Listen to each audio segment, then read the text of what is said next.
بسم اللہ الرحمن الرحیم۔ السلام علیکم ناظرین، علم کی روشنی میں خوش آمدید۔ حضور اکرم صلی اللہ علیہ وسلم نے ارشاد فرمایا، ہے عمر، اگر مجھے لوگوں کے سست ہونے کا ڈر نہ ہو اور میں تمہیں یہ بات کہوں کہ اس خبر کو گلی بازاروں میں جا کر پھیلا دو اور 4 اشخاص کو جنت کی گواہی دے دو کہ انہیں جنت میں جانے سے کوئی نہیں روک سکتا۔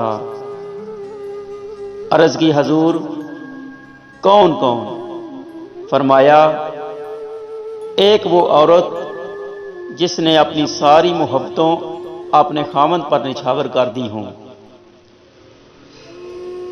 اور وہ اس حال میں مری کہ اس کا خاوند اس پر راضی تھا، جنت میں جانے سے اس کو کوئی شے نہیں روک سکتی۔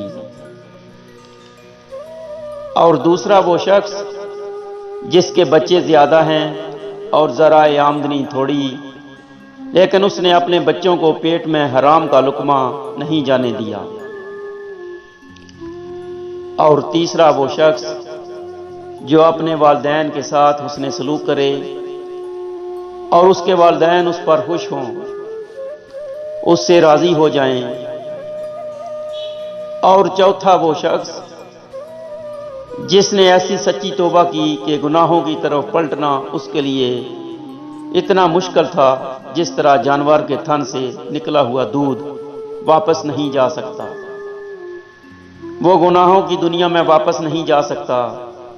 فرمایا، یہ 4 اشخاص ایسے ہیں، اے عمر، اس بات کا اگر ڈر نہ ہو کہ لوگ سست پڑ جائیں گے، ان 4 اشخاص کے بارے میں شہادت دے دو کہ یہ دنیا میں چلتے پھرتے جنتی ہیں۔